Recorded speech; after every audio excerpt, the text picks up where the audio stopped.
سڵاوتان لێبێت زۆر بەخێرهاتنتانەکەین بۆ کۆنفرانسی نێودەوڵەتی کاری کۆمەڵایەتی. پێش هەر دەستپێکێک داواتان لێ یەکەم با هەمومان پێکەوە وەکو ڕێز و وەفایەک بۆ گیانی پاکی شەهیدانمان لەسەر پێ بوەستین.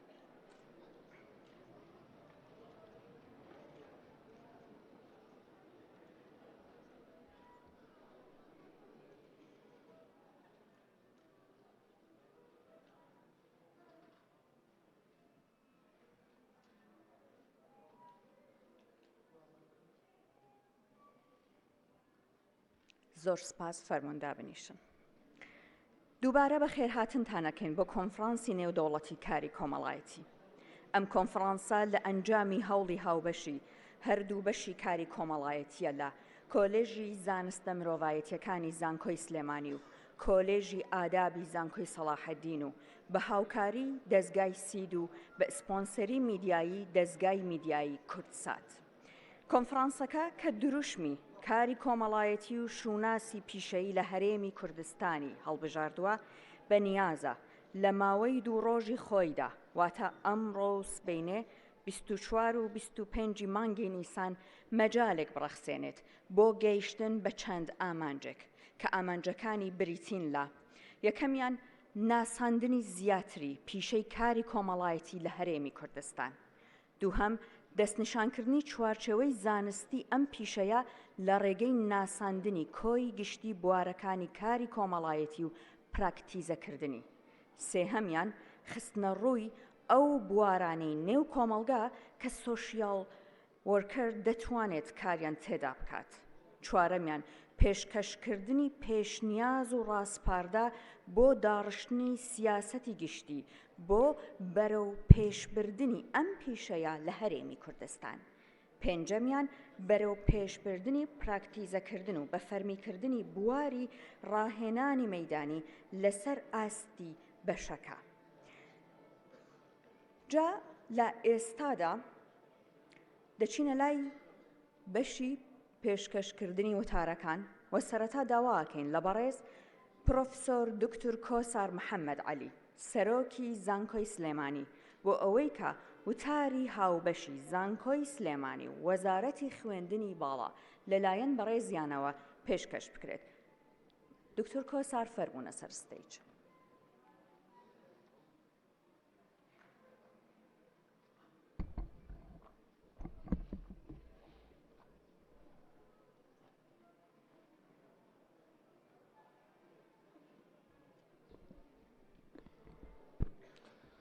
بەناوی خوای بەخشندەی میهرەبان، بەڕێز وەزیری کار و کاروباری کۆمەڵایەتی حکوومەتی هەرێمی کوردستان، بەڕێز پارێزگاری سلێمانی، بەڕێزان بەرپرسانی حیزبی و حکومی هەرکێک بە پلەپایی خۆی، مامۆستایان، خوێندکاران، ئازیزان، ئامادەبوانی هێژا ئەم کاتتان باش. بەناوی وەزارەتی خوێندنی باڵا و زانکۆی سلێمانی بە خێراتنی گەرمتان دەکەم بۆ کۆنفرانسی کاری کۆمەڵایەتی و شوناسی پیشەیی لە هەرێمی کوردستان. وەک سەرۆکی زانکۆی سلێمانی شانازی دەکەم کە بە هاوبەشی لەگەڵ زانکۆی سەلاحەدین و بە هاوکاری سید فاوندیشن توێژینەوە و گفتوگۆی ئەکادیمی سەبارەت بە پرسە کۆمەڵایەتیەکان و پێویستی پیشەیی ڕێبەری کۆمەڵایەتی دەخینە ڕوو تا بیکەینە بنەمایەک بۆ گۆڕینی ژینگەی کۆمەڵایەتیمان بە ژینگەیەکی ئارام و کۆمەلگایەکی تەندروست. ئامادەبوانی بەڕێز، بە گرنگی دەزانم هەر لە دەستپێکی گوتەکەمەوە جەخت لە بۆچوونی بە کۆمەڵایەتی بوونی مرۆڤ بکەمەوە کە ئەگەرچی وەها گریمانە دەکرێت مرۆڤایەتی لە دوای شۆڕشی کوانتەم و DNA و شۆڕشی کۆمپیوتەر بەدا قۆناغ گەیشت بێت کە قۆناغی پۆست مرۆڤە. ئەم قۆناغەش بە پێی بۆچوونی زانایان قۆناغێکە کۆتایی بە مرۆڤی کۆمەڵایەتی دەهێنێت بە جۆرێک مرۆڤی ئامێری جێگەی دەگرێتەوە کە بنەبڕی سەرجەم کێشە کۆمەڵایەتەکان دەکات. بەڵام ئەمە تەنها گریمانەیەکی پێچەوانی کەتوارە. لە واقعدا بەر لەوەی بانگەشەی ژیرەتی مرۆڤ بکرێت جاری بە کۆمەڵایەتی بوونی دەدرێت و لە نێو تۆڕێکی کۆمەڵایەتیدا ژیانی ڕێکدەخات. بە بێبوونی ئەو تۆڕبەندە کۆمەڵایەتێش تا گڕوبەری چەندین کێشە و ئاستەنگی ژیان لە نادادپەروەری کۆمەڵایەتی دەبێتەوە، بە تایبەتی ئەو مرۆڤانەی لاوازن و خاوەن ئیرادەیەکی بەهێز نین دووچاری پشێوی کۆمەڵایەتی دەبنەوە کە پێویستیان بە پسپۆری کاری کۆمەڵایەتی و ڕێبەر و ڕێنمایەکار و ڕاوێژکار هەیە تا کۆمەڵگە لەو ئاستەنگانە قوتار بکرێت کە دەبنە بەربەست لە ئاست کۆمەندی و پێشکەوتنیدا. بەڕێزان، زانکۆی سلێمانی هەمیشە باس و خواسی پرسە هەستیار و گرنگەکانی کۆمەلگا بە ئەرکی خۆی دەزانێت و هەوڵ بۆ بەگەرخستنی کۆمەڵگەیەکی تەندروست دەدات. لە ئێستای ئەنجدای کارکردنیشدا لە ڕێگەی پێگەیاندنی دەرچووی پسپۆڕ و لێهاتوو، هەروەها کۆکردنەوەی داتا و لێکۆڵینەوە لەسەر داتاکان کار لەسەر کاراکردنی ئەو بەشە زانستیانە دەکات کە پێداویستیەکانی کۆمەلگا جێبەجێ دەکەن تا بەهۆیەوە کۆمەلگایەک بە ئاراستە و ئاخەرێکی تەندروستا ببرێت. پەیوەست بەمەش پێویستە پێگەیاندنی پسپۆری کاری کۆمەڵایەتی بە پێی مەودا و گرفتە کۆمەڵایەتیەکان لە هەردوو بواری ڕێبەری خزمەتگوزاری ڕاستەوخۆ و ڕێبەری کۆمەڵایەتی کلینیکی چڕ بکرێتەوە. چونکە کۆمەلگای کوردی هەم وەک تاک وەک گروپیش بۆ کار ئاسانیکردن و دەستگەیشتن بەسەر چاوە پێویستەکان و وەرگرتنی ڕێنمایی تەندروست پێویستی بە ڕێبەری خزمەتگوزاریە، هەمیش پێویستی بە چارەسەرکەری پزیشکی هەیە.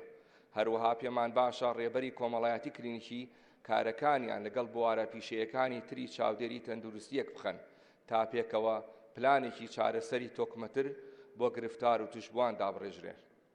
لە ڕاستیدا ئەرکی سەرەکی پیشەی ڕێبەری کۆمەڵایەتیش دەستەبەرکردنی هێز و ئیرادە و خۆشگوزەرانیە بۆ مرۆڤ. پسپۆڕان و چالەکەوان و توێژەرە بەڕێزەکان، کاری کۆمەڵایەتی تایبەتمەندی جیاوازی لە جەختکردنەوە لەسەر مۆدێلی تاکەکەسی پەیوەست بە ژینگە و دادپەروەری کۆمەڵایەتیەوە هەیە.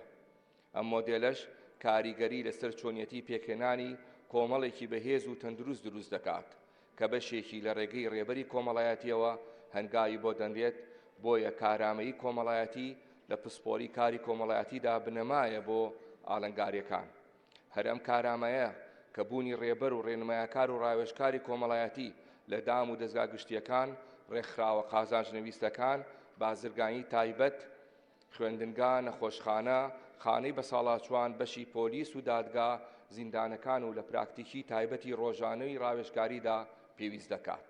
بەم پێش دەرفەتی کاری دەرچوانی بەشی زانستی کاری کۆمەڵایەتی هێندە فراوانە کە چەندین بژاردە بۆ چوونە ناو هێزی کار و نەرمینواندن بۆ کارکردن لەگەڵ چەندین شوێن بە پسپۆڕانی دەبەخشێت. بەمەش زانکۆ دەتوانێت پێداویستیەکانی کۆمەلگا لە ڕووی بازاڕی کارەوە جێبەجێ بکات و هێزی مرۆیی پێشکەش بە کۆمەلگا بکات. لە کۆتاییدا سوپاس و پێزانینمان بۆ سەرجەم ڕێکخەرانی ئەم کۆنفرانسە و دەستگای میدیایی کورسات هەیە. هیوای سەرکەوتن بۆ توێژەر و بەشداربووان دەخوازین. ومێدمان بە کاری زانستی ئێوە و ڕوونی ئایندەمان هەیە. سوپاس بۆ ئامادەبوونتان. دووبارە خۆش هاتن.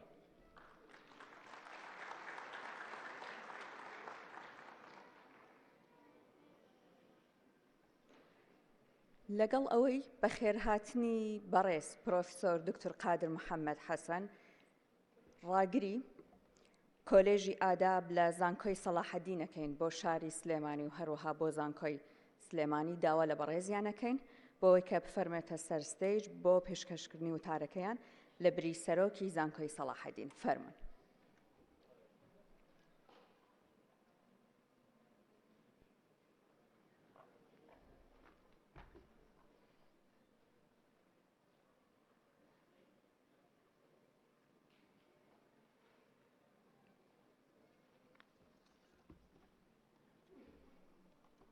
بەنای خوای بەخشەدەی میهرەبان، بەڕێز وەزیری کار و کاروباری کۆمەڵایەتی، بەڕێز پارێزگاری سلێمانی، بەڕێز سەرۆکی زانکۆی سلێمانی، ئامادەبانی بەڕێز مامۆستایانی قەدرگران، قوتابیانی خۆشەویست، باینتان باش.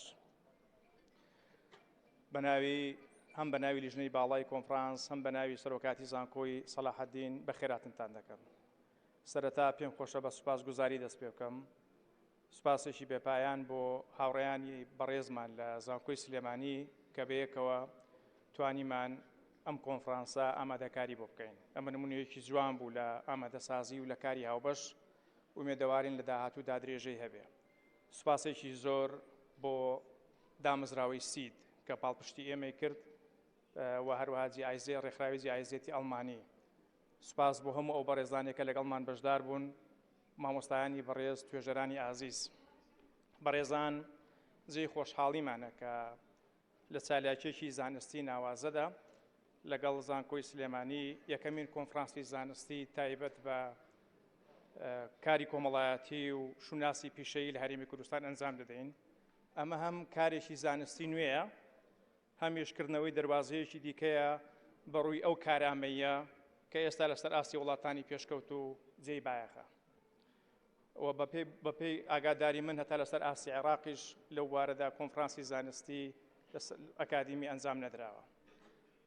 بەڕێزان کاری کۆمەڵایەتی هەم پیشەیەکی پراکتیکیە هەم دیسیپلینێکی ئەکادیمیە تەرخان کراوە بۆ خزمەتکردنی گشتی ئەو پیشەگەرانەی کە لەو بارەدا کارامەیی وەردەگرن، یارمەتی تاکەکان دەدەن بۆ ڕوبەڕووبوونەوەی ئەو ئاستەنگانەی کە لە ژیانیاندا تووشیان دەبێت. لە ڕاستیدا پیشەگەرە ڕاهێنراوەکانی دەرچووی ئەم پسپۆڕیە تەرخان کراون بۆ یارمەتیدانی کەسانی لاواز، ئەوانەی کە پێویستیان بە یارمەتیدانە، هەروەها کۆمەلگایەکان بەگشتی بۆ کارکردن لە ڕێگای ئەو ئاڵنگاری ڕوبەڕوونەوە ئاڵنگاری و ئاستەنگانی کە ڕوبەڕوویان دەبێتەوە لە ژیانی ڕۆژانەیان. جا ئەوانە چ خێزان بێت، منداڵ بێت، هەرزەکاران بێت، کەسانی خاوەن پێداویستی تایبەت بێت، هەتا ئەو کەسانێک کە تووشی هەژاری و بێماڵ و حاڵی بوون و نەخۆش و کەنەفتانی ناو کۆمەلگا ئاڵوودە بووان، قوتابیان لە قوتابخانەکان، ئەو کەسانێک کە نیگەرانی تەندروستی بواری دەرونیان هەیە، پەنابەران و کۆزبەران بە ساڵداچوان، قوربانیانی تونند و تیژی یان زەبروزنگ لە ناو کۆمەلگادا، هەموو خەڵکانێک کە ئەوانەی کە بێلانە و خانن، خەڵکانی بێلانە و لانەواز و پاماڵکراوی ناو کۆمەلگا، هەموو ئەوانە ئامانجی ئەو خزمەت گوزاریانن کە بەشەکانی کاری کۆمەڵایەتی دایانەوێت ئاڕاستی خزمەتەکانیان بەرەو ڕووکاتەوە. بۆیە کارەکان لە ڕاستیدا هەم کارێکی ئەکادیمی هەم کارێکی زۆر پیرۆزە، چونکە دەست و پەنجە نەرم دەکەن لەگەڵ بوارێک کە بوارێکی ئینسانیە خزمەت گوزارێکی زۆر گرینگە بۆ کۆمەلگا بەهاناوە چوونی ئەو خەڵکانی کە لە ڕاستیدا لێ قەوماون پێویستیان بە یارمەتیدان هەیە لە سەرجەم بوارەکان. ئەوە ئێمە لە ڕاستیدا پەری پێرەدەین. مای خۆشحاڵیمانەکە لە ڕاستیدا بۆ یەکەم جار لەسەر ئاسی کوردستان لە زانکۆی سەلاحەدین بەشی کاری کۆمەڵایەتی کرایەوە، دواتر لە زانکۆی سلێمانیش هەمان ئەو بەشە کرایەوە. ئێستا تەنها ئەو دوو بەشە هەیە لەسەر ئاستی هەموو کوردستان کە ڕاستیدا پسپۆڕان ڕادەهێنێن لەسەر ئەو بوارە. بەڕێزان پێم خۆشە ئاماژە بۆ بکەم کە دەرچوانی ئەو پسپۆڕیە لە ڕاستیدا لە بواری زانستە مرۆییەکان پڕمێنترین دەرچوانن کە لە بواری ناو کۆمەلگادا کاریان دەست دەکەوێت. و ئێمە بەتایبەتی لە زانکۆی سەلاحەدین بەردەوام داواکاریمان بۆ لە شوێنە دیاریکراوەکانی ناو کۆمەلگا، کۆمپانیایەکان، دام و دەستگایەکان، قوتابخانەکانی تایبەت لە کەرتی تایبەت و لە کەرتی گشتیش کە داوا دەکات دەرچوانی ئێمە بچن لەوێ خزمەت بکەن. هیچ کەسێک لای ئێمە لە دەرچوانی ئەو بوارە بێ ئیش نییە مەگەر خۆی بێوێت کار نەکات. هەمویان ئیشیان دەستکەوتە و دەتوانن خاوەن کار و خاوەن ئیشی خۆیان و خاوەن پرۆژەی خۆیان بن. ئەوە زێ شانازیە بۆ پسپۆڕێک کە لە ڕاستیدا لە ناو پسپۆڕی مرۆییەکان کە ئێستا بەدەست کۆمەڵێک ئاریشە و دەستەنجی و کێشەی جیاجیای ئەکادیمی و کێشەی نەبوونی بازاری کارەوە دەناڵێنن. بەڕێزان لە هەمان کاتدا لە ڕاستیدا کارکردن لەو بوارەدا بۆ ڕوبەڕووبوونەوەی ئاستەنجەکان کارێکی پیرۆزە و کارێکی گرینگە پێویستە هەمومان هەم لەسەر ئاستی کۆمەلگا هەم لەسەر ئاستی دام و دەستگا ئەکادیمیەکان پەری پێ بدەین. لە ڕاستیدا ئێمە لە زانکۆی سەلاحەدین پێمان وایە کە پێویستە پەیوەندی زانستیەکانمان لەگەڵ زانکۆی سلێمانی لە ئاستێکی گەشەدارتر و نەشونماکردن و باشتر و بەڕمێنتر دابن. چونکە هەردوو زانکۆی سەلاحەدین و سلێمانی پێویستە گەشەکردن و درێژبوونەوەی ئەکادیمی خۆیان و بەهێزبوون و چاکترکردنی ڕۆڵی ئەکادیمیان لە ناو کۆمەلگادا لە پێشکەوتنی ئەوی دیکەدا ببینێتەوە.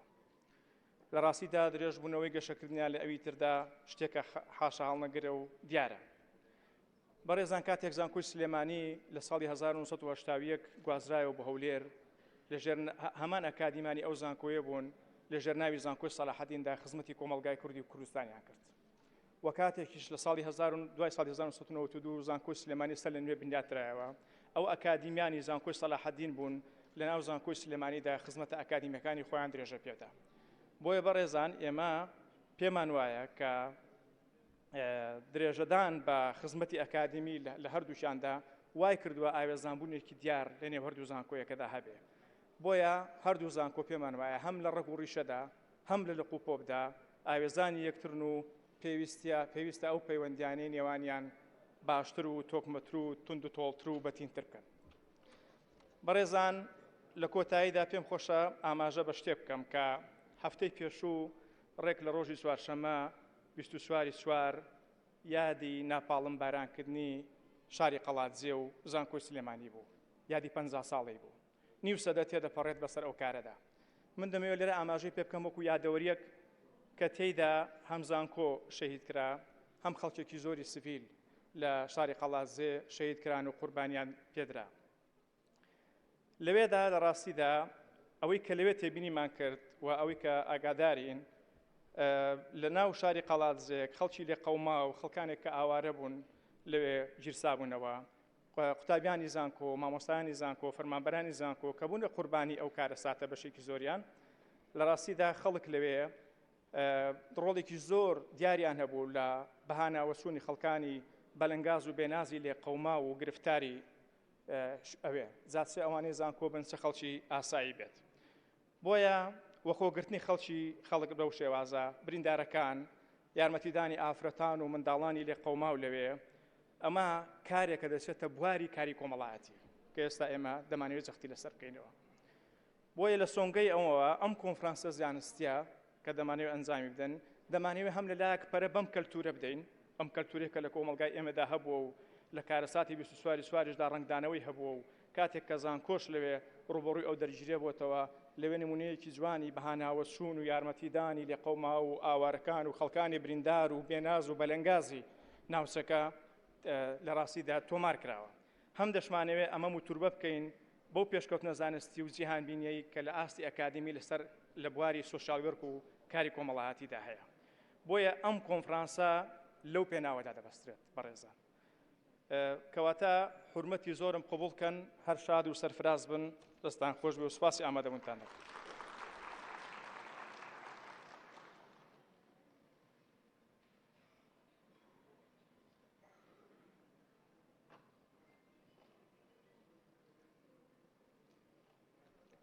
لە ئێستادا داواکەین لە خات و شێری کراهام تاڵەبانی سەرۆک و بەڕێوەبەری جێبەجێکاری دەستگای سید کە بۆ خۆشیان یەکێک بوون لە لایەن و کۆڵەکەکانی سازکردنی ئەم کۆنفرانسە بۆی کە بێنە سەر ستەیج بۆ پێشکەشکردنی وتارەکەیان.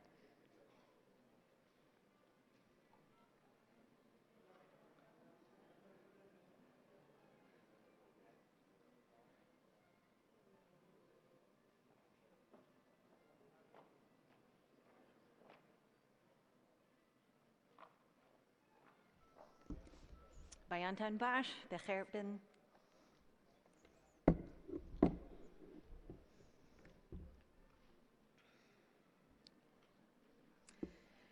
First, I want to welcome the Minister of Labor and Social Affairs. Thank you so much for joining us today. Thank you, Dr. Kosar, for hosting the conference, the Dean from Salahaddin University, our partners in both universities' social work programs, our donor from GIZ, other distinguished guests, and Kurdsat, our media sponsor. Thank you. SEED is so pleased to be a part of this conference and to partner with these two university social work departments. We were able to bring them together and partner with them to organize this event. And it's very exciting, the first scientific or academic conference on social work. SEED's mission is to support the protection, empowerment, and recovery of survivors of violence and those at risk. I want to tell you a bit this morning about why SEED believes that social workers are such a critical part of addressing the complex social challenges that we face here in Kurdistan, and about our partnership with the universities to strengthen social work education, and I hope what we get out of today's conference. First, social workers play a critical role in any society, but have particular importance in Kurdistan and Iraq. The society has faced decades of war, conflict, persecution and violence, discrimination, and injustice. And this takes a toll not just on the individual, but on the family unit and the whole community. Social workers focus on improving the well-being of people and helping them address the complex social problems with a focus on the most vulnerable, the oppressed, and those living in poverty. Social workers help relieve people's suffering, they fight for social justice, and improve the lives of individuals, families, and communities. Social workers focus on both the person and their environment. They address the external factors that impact a person's situation and outlook. Perhaps the most well-known aspect of social work is providing direct services to clients, and in the international context, in providing therapy. They assess the person or the family's well-being across many factors and identify opportunities for intervention, which might be making a referral for a government service, helping them access a benefit, helping them cope with their reality, or coming up with ways together to change that reality. Social workers help clients deal not only with how they feel, but also what they can do about it. They help guide people to critical resources and counsel them on life-changing decisions. But social workers do more than direct services. They advocate for social change to improve the conditions and strengthen the social net. They influence policies and programs. They're policymakers, they're change makers, and they fight for social justice and advocate for the underserved. What do social workers do on a day-to-day basis? They end child labor. They get kids off the streets. They protect children from abuse and respond when it happens. They help women respond to domestic violence. They counsel couples who want to marry. They support healthy families. They provide mental health services. They improve social cohesion by bringing people together. They work to prevent abuse and trafficking and exploitation. They support communities to deal with community problems and educate them about a variety of subjects. They address poverty. They help people find work and access training. As was said, they help treat drug and alcohol addiction. They respond to natural disasters and war. They support the elderly and widows, Peshmerga and veterans. They care for children in the orphanages. They help poor families get resources like medical care, food, jobs. They help adolescents deal with their everyday problems and sometimes bigger problems like bullying, anxiety, and depression. And they keep kids from dropping out of school. They help prisoners re-enter society. They work in schools, hospitals, shelters, community centers, NGOs, camp-based settings, communities. So in thousands of ways, social workers help people of every age and background all across the world and here in Kurdistan. Social workers are people who care about people and want to make things better, to relieve suffering, and to make the world a better place. My aunt was a social worker, and her mission of helping people influenced me in my childhood. At SEED, we believe social workers play a critical role in the provision of mental health services. With psychiatrists, psychologists, social workers are part of a three-pronged stool for mental health. The needs of a large number of survivors of conflict, displacement, torture, sexual and other violence, facing grief and loss and other traumatic experiences as a result of decades of conflict and genocide, create a tremendous number of people in need. And at the same time, there's also a critical lack of qualified mental health professionals. And although there have been some advancements, we do not have a regulated provision of mental health service with licensed professionals accountable for meeting established standards. As a result, most people are unable to access appropriate care. Despite these high needs, social work is a relatively new profession in Kurdistan, with the first university degree program established in 2007 at Salahaddin University, followed by the University of Sulaimani in 2014, and they remain the only two to this day. That's why we need social workers to help communities heal, fight for social justice, and provide a safe space. Social workers also face many challenges in their work. They're under-resourced and undervalued, and their jobs are incredibly difficult.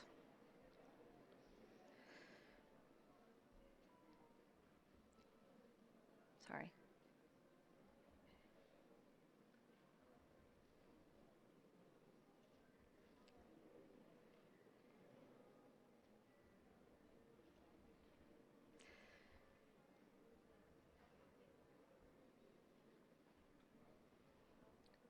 Every day, SEED works with social workers who work for MOLSA in the government domestic violence shelters to keep women safe, the orphanages to look after children, at DCVOW counseling survivors and those at risk, with social workers in schools helping adolescents, and they work for NGOs like SEED to address the population's complex needs.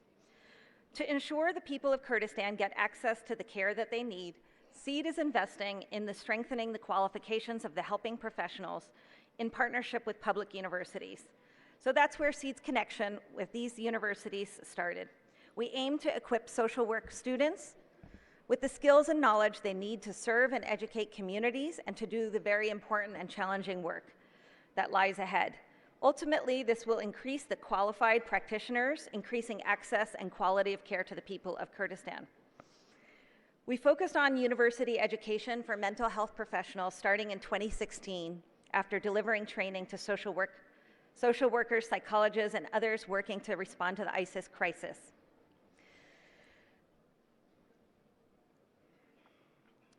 The practical reality, the university programs provided a strong theoretical foundation, but didn't necessarily equip them with the ability to address the practical realities of working with the most vulnerable people in the world. And with a lack of professional associations, licensing regimes, and clear standards, we concluded that strengthening undergraduate education is the best way to help the development of these professionals. Our first program in 2017, SEED partnered with Koya University to strengthen the clinical psychology program through a robust new curriculum, integrating trauma psychology, a strengthened, robust, supervised practicum. And then we shifted to social work education with support from GIZ and the German government. In 2021, SEED worked with Salahaddin University to strengthen their existing social work curriculum so that graduates are better equipped with the skills they need and to ensure a suitable practicum experience. SEED offered pedagogical training to faculty, key thematic lecturers, and supported revisions to the curriculum to ensure it responds to the needs of survivors of gender-based violence. In 2022, SEED convened a symposium between Salahaddin and Sulaimani universities, their first official engagement, aiming to help both departments align their coursework and share challenges and lessons and unify their programming. Following this, in 2022, SEED began working directly with Sulaimani University, providing pedagogical training, offering sessions on GBV case management, online gender-based violence, interview schools, and a range of other topics for students. We were truly inspired by the faculty of both programs, their commitment to helping students get the best education to meet society's greatest needs, and we were optimistic and excited about the students that we worked with. You have such an important role to play in helping the people of Kurdistan. So that brings us to the goal of today's conference, to give well-deserved prominence and recognition to the profession of social work. Social work is an essential discipline focused on promoting social change, development, and support for all community members. And there's an urgent need to provide immediate protection services and address the critical needs of the most vulnerable. This conference aims to distinguish social work, inform updates to the educational curricula, and define professional standards, enhancing the profession's visibility and impact on society. Together with Sulaimani and Salahaddin universities, SEED is committed to making the best educational experience for future social workers and to establish a professional identity for them that gives it due prominence. We will continue to work with the universities to raise awareness about social work as a profession, ensuring social workers have access to the resources they need, and we're excited to hear from the researchers who will be presenting over the course of the next few days. We hope together we can all learn from this event, and thank you to all of you who are participating. I wish you a fruitful conference. Thank you.